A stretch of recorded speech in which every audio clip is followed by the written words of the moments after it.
5 fois x, donc 5x, plus, plus quoi? Plus ce qui reste. Donc, on reprend le 5, et donc, on reprend le 2. Donc, plus 5 fois 2. Alors maintenant, on va réduire un petit peu tout ça, parce que sinon, ça marche pas. Parce que 5 fois 2, on peut l'effectuer. Ça donne quoi? Ça donne 5x plus 10. Donc 5x plus 10 est la forme développée et simplifiée à la fois. Ok. Donc là, on dit qu'on a développé tout simplement. Mais là, on dit qu'on a développé et à la fois simplifié l'expression. Ok. Donc ça, c'est une habitude à prendre quand vous avez des expressions. Évitez de les laisser en vrac. Ok. Quand vous les avez développées. Et donc, vous pouvez les simplifier directement. Donc là, pour le b, qui paraît très compliqué, mais qui aurait été très facile, c'est x multiplié par 2 moins x. 2 et moins x étant entre parenthèses. Donc là, pareil, on applique la même formule que tout à l'heure. On va faire donc x multiplié par 2. Donc c'est parti mon kiki. X multiplié par 2, c'est une multiplication. Donc j'ai le droit d'inverser les facteurs comme je veux. Donc ça me donne 2 fois x. Alors là, je vais l'écrire avec le fois. Mais après, on va tout réduire comme ça. Au moins, tu vas bien comprendre aussi. Donc 2 fois x. Moins, donc là tu mets le moins. Moins quoi? X moins x fois x. Donc x multiplié par x. Alors là maintenant, petit problème, il faut réduire tout ça. Parce que là, il y a beaucoup de réductions qui peuvent se faire. Déjà 2 fois x, ça s'écrit 2x. Puisqu'on a dit dans la dernière vidéo que quand on avait un symbole de multiplication, on peut le retirer. Et x fois x, on l'a dit dans la dernière vidéo également, et on peut également réduire ça en x exposant 2. Donc voilà. Ça, donc ça forme à la fois développée et simplifiée. Donc tu vois que mine de rien, pour simplifier des expressions par moment, on est obligé de se ramener à la distributivité. Surtout justement quand on a un produit qu'on doit développer. Ok. Ce genre de calcul à développer, ce genre d'expression à développer plutôt, et justement, en cinquième, ça n'aurait pas été possible de les développer puisqu'on n'avait pas encore bien appris la distributivité. Ok.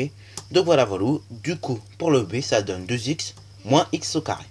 Maintenant, dernière expression. L'expression C qui est égale à moins 6 multiplié par 3x. Ok. Voilà. Donc, moins 6 multiplié par 3x, ça donne quoi? Ça donne quoi? Voyons donc. Ça donne donc du moins 6 multiplié par 3. Donc, moins 6 multiplié par 3. Déjà, on aura un résultat négatif.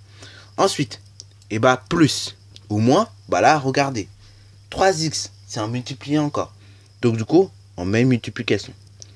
Ah oui, ça peut être par moment intéressant de voir qu'ici, c'est multiplication. C'est mieux d'ailleurs de s'en rendre compte parce que du coup, ce ne sera pas comme là où on va obtenir une addition ou une soustraction. Ok. Là, on va obtenir en fait une multiplication. Donc, attention à ce genre de cas. Quand vous voulez développer ce genre d'expression, attention bien justement à regarder de quelle opération il s'agit, qui est cachée. Donc là, il s'agit d'une multiplication. Ensuite, après donc l'autre morceau de l'expression, ça donne quoi? Ça donne du moins 6 multiplié par x. Voilà, maintenant on réduit un peu tout ça. Donc c'est parti mon kiki. Ce qui donne donc du moins 6 multiplié par 3 moins 18. Moins 18 multiplié par moins 6x. Ce qui donne donc moins 6x. Ok. Et là bien évidemment on a un symbole de multiplication. Donc on peut encore effectuer les opérations et réduire. Donc là on effectue moins 18 multiplié par moins 6. Ce qui donnera du plus quelque chose. Et là regardons combien ça fait. Ça fait donc du 108x. Donc on peut noter au total que nous avons 108x. Voilà. Donc voilà. Vous avez vu quand même comment on peut développer une expression littérale. Donc il faut se souvenir de cette formule-là. Et également de celle-là. Et il faut se souvenir qu'également développer, c'est transformer un produit en une somme algébrique. Voilà. Donc ça, c'est ce qu'il faut se remémoriser en tête. Ok. Et puis vous pouvez vous entraîner sur ce genre d'exemple.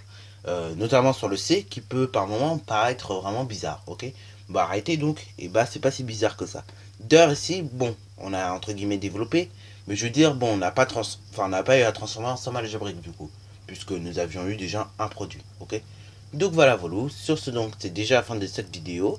Si tu as bien aimé, comme d'habitude, n'hésite surtout pas à liker, à commenter et bonne reste. Sur ce donc, c'est déjà la fin de cette vidéo. Si tu as bien aimé, n'hésite surtout pas à liker, à commenter et bonne reste à toi en mathématiques et en sciences.